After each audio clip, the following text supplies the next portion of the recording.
Hello friends, कैसे हैं आप लोग। आई होप आप सब लोग ठीक होंगे। अपने अपने रूम पर या अपने एग्ज़ाम जो एनटीपीसी एग्ज़ाम देने जा रहे हैं वो अपने एग्ज़ाम सेंटर पर सही से पहुंच गए होंगे। आज हम इस वीडियो में बात करेंगे बीपीएससी के ऊपर, पेपर लीक के ऊपर बात करने वाले हैं और कुछ चीज़ें हम लोग समझने की कोशिश भी करेंगे। पेपर इस तरह से बड़े लेवल पर लीक बीपीएससी के लगातार हो रहे हैं।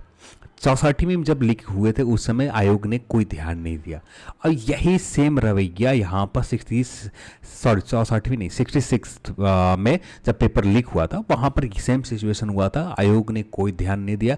आयोग ने एरोगेंट तरीके से सब कुछ हैंडल करने की कोशिश की और वही चीज़ें यहाँ पर भी की गया। 67वीं बीपीएससी के एग्ज़ाम हुए, इतने गंदे तरीके से एग्ज़ाम सेंटर को मैनेज किया गया और एग्ज़ाम सेंटर इतने गंदे तरीके से, बहुत सारे एग्ज़ाम सेंटर के ऊपर जो क्वेश्चन पेपर आपके मिलते हैं सारे ओपन मिलते हैं। कोई ऐसा नहीं है कि जैसे आपके सामने, जैसे हमारे पास दो आयोग है, एक बीपीएससी है, एक बीपीएससी खुद है, ठीक है, बीपीएससी एक बीपीएससी है। बीपीएससी से अपने अपनी शिकायतें हो सकते हैं, बहुत सारे लोगों की अपने अपनी शिकायतें हैं, जैसे आंसर की नहीं देना, ओएमआर सीट कैंडिडेट के द्वारा मांगे जाना, ओएमआर सीट आयोग नहीं देती है। तो इन सारी चीज़ों के ऊपर आयोग के से अपने अपनी सभी की शिकायतें। पर यहाँ पर एग्ज़ाम मामले में बात करें, यहाँ पर जब एग्ज़ाम 2017 में लिए गए, पेपर बहुत बड़े लेवल के ऊपर लीक हुए। 2018 में एग्ज़ाम होते हैं, बहुत अच्छे खासे पेपर लीक हुए। तो अगले एग्ज़ाम में खुद को इम्प्रूव करती है, पेपर लीक एकदम सीधे रेयर कर देती है। फिर 2020 में जब सब इंस्पेक्टर के वैकेंसी के एग्ज़ाम प्रीलिम से होते हैं, यहाँ पर पेपर लीक 0% कर दिए जाते हैं। ना किसी तरह का पेपर लीक होता है, ना किसी तरह के एग्ज़ाम सेंटर में ऑन टाइम, यानी जब आपका एग्ज़ाम 10 बजे से मॉर्निंग में स्टार्ट हो रहे हैं तो आपको पेपर आपके सामने 10 बजे के मॉर्निंग में ही मिलेंगे। आप 15 मिनट आप एग्ज़ाम हॉल के ही मैनेज करो, जो आपको कलर करना है, जो भी अपने नाम रोल नंबर फिल करने, कुछ डिटेल्स लिखने यहाँ पर। फिर यहाँ पर जैमर लगाए जाते हैं एग्ज़ाम सेंटर में कि किसी तरह के डेटा एक दूसरे को भेजा ना जाए, यहाँ पर ये किए जाते हैं। तो यहाँ पर बीपीएससी के द्वारा बहुत बेस्ट एग्जाम्पल सेट किया जाता है कि एग्ज़ाम किस तरह से कंडक्ट किया जाता है। यहाँ पर भी कैंडिडेट की संख्या बात करो 4 लाख से ऊपर थे। अब बीपीएससी के भी बात से जो कैंडिडेट की संख्या 4 लाख से ऊपर ही है, कोई ज़्यादा अंतर नहीं है। पर यहाँ पर इस आयोग ने बहुत गंदे तरीके से मैनेज किया बीपीएससी ने, जबकि यहाँ पर बीपीएससी ने बहुत बेस्ट तरीके से अपने एग्ज़ाम को मैनेज करती है, एग्ज़ाम को हैंडल करती है और जो पेपर लीक के इशू है इसे समझती भी है, इसे एक्नॉलेज भी करती है और एक्नॉलेज करने के बाद उसके ऊपर काम भी करती है। पर बीपीएससी जब 66वीं में लीक हुआ पेपर, वहां से इस आयोग ने कुछ नहीं सीखा और वही रवैया सेम थिंकिंग के साथ यहाँ पर 67वीं बीपीएससी एग्जाम ले लिए गए। अब यहाँ पर सबसे पहले बहुत सारे लोग यहाँ पर तर्क देते हैं कि एग्जाम सेंटर दूर होना चाहिए। अब आपके सेंटर एग्जाम सेंटर बहुत दूर दे दिए गए।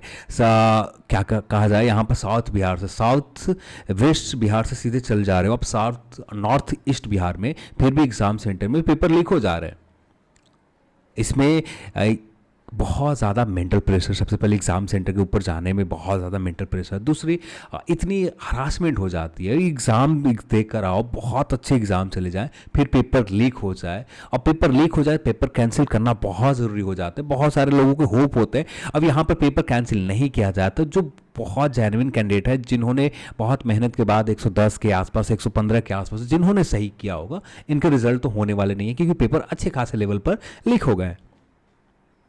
सीधे तौर पर कहा जा रहा है बीपीएससी के एक बीपीएससी के ऊपर, तो यानी सीधे तरह एक बस खींचना है किसी काम को, जैसे तैसे चल रहा है बस चलते रहने देना चाहिए, इसके ऊपर वर्क करने की ज़रूरत आयोग नहीं समझती कि इसके ऊपर वर्क करना चाहिए। जिस तरह से बीपीएससी ने पेपर लीक को समझा, पेपर लीक को बंद करने के लिए बहुत बेहतरीन तरीके से पेपर लीक को पूरी तरह से बंद कर दिया, बहुत हद तक कंट्रोल कर रखा है। 2 लाख के कैंडिडेट के एग्जाम मैनेज करना हो या 4 लाख के कैंडिडेट का एग्जाम मैनेज करना हो, बहुत होम सेंटर दे के किसी भी तरीके से पेपर नहीं लीक किए जाते, किसी भी तरीके से कुछ धांधली नहीं होते, ऑन टाइम एग्जाम लिया जाता है। एग्जाम सेंटर को बैंड बजा दी जाते हैं कि आपका एग्जाम सेंटर के ऊपर पेपर उसी समय देना है, उसी समय आपको पेपर को ओपन करना है, जब कैंडिडेट आपके सामने बैठे हो तब भी जाकर ओपन किए जाते हैं। वहां पर कैंडिडेट के द्वारा सिग्नेचर लिया जाता है, तब जाकर आगे की चीजें आगे बढ़ती है। यहां पर इस तरह से किए जाते हैं मैनेज, तब जाकर पेपर लीक बंद हुआ है बिहार दरोगा में।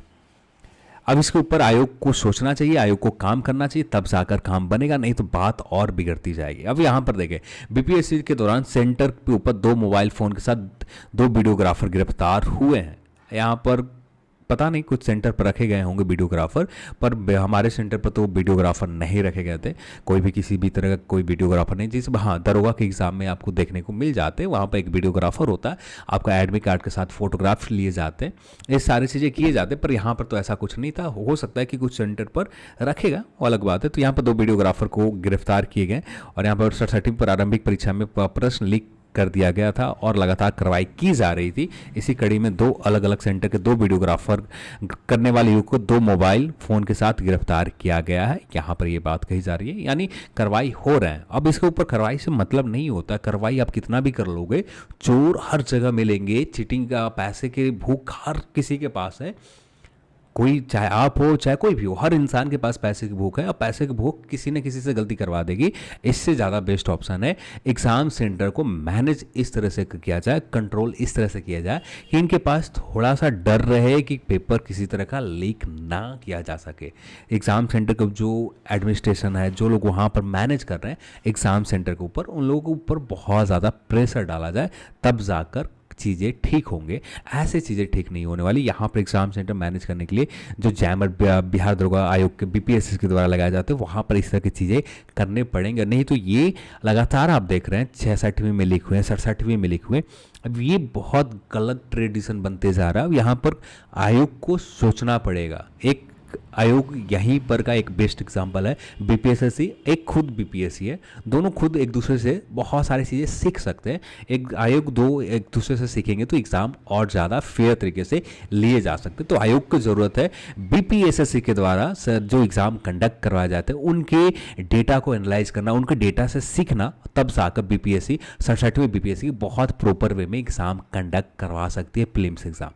तो यहाँ पर आयोग से, एक दूसरे आयोग से अपनी चीज़ों को डेटा आदान प्रदान करके सीखे जाते हैं। ये कॉमन सी बात होती है, हर जगह से लोग सीखते हैं। और यहाँ पर बीपीएससी मान लेते हैं बहुत पुराना आयोग है, बहुत प्रेस्टिजियस आयोग है, तो सीखने की चीज़ें कहीं से भी सीखे जा सकते हैं। ज़रूरी नहीं है कि एक नया आयोग है वहाँ से हम चीज़ें नहीं सीख सकते। आयोग को सीखना पड़ेगा, कोई ऑप्शन नहीं है। इस तरह के पेपर लीक हमेशा होते रहेंगे।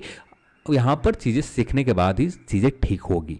अब बात करते हैं यहाँ पर एग्ज़ाम के ऊपर। एग्ज़ाम अब कब तक लिए जा सकते हैं? अब यहाँ पर जो कहा जा रहा है कि अब 5 लाख छात्र परीक्षा के इंतज़ार करना पड़ेगा, परीक्षा कम से कम 3 माह का समय लगेगा। तो हाँ, एग्ज़ाम के में कम से कम वेट तो करना पड़ेगा। हाँ, एग्ज़ाम के अनाउंसमेंट शायद 1 मंथ के बाद अनाउंसमेंट हो जाए। शायद आपको जून के फर्स्ट वीक में या मई के लास्ट आते आते एग्ज़ाम के अनाउंसमेंट आपको पता चल जाए कि एग्ज़ाम कब तक लिए जाए। पर अभी के लिए एग्ज़ाम के अनाउंसमेंट कुछ नहीं होने वाला। इसके ऊपर जितनी भी कार्रवाई करनी है, जो जांच टीम है, इनके द्वारा कार्रवाई की जाएगी। एग्ज़ाम सेंटर को जिन्होंने गलत तरीके से मैनेज किया उनको पकड़ा जाएगा। पकड़ा क्या जाएगा, बस एक तरह से उन्हें ब्लैकलिस्ट में डाल दिए जाएंगे कि अगले बार से वहाँ पर एग्ज़ाम सेंटर ना दिया जाए।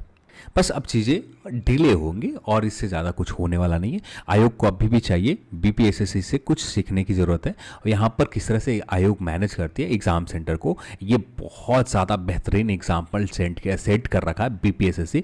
अब ये कोई गलत भी बात नहीं है कि यहाँ पर हम किसी से सीख नहीं सकते। आयोग चाहे तो सीख सकती है, यहाँ से उनके डेटा एनालाइज कर सकती है और एग्ज़ाम को बहुत बेहतर तरीके से कंडक्ट करने के लिए आयोग के पास बेस्ट ऑप्शन मिल सकते हैं। चलिए, आज के इस वीडियो में इतना ही और इस वीडियो को देखने के लिए आप सभी को बहुत बहुत धन्यवाद। जय हिंद।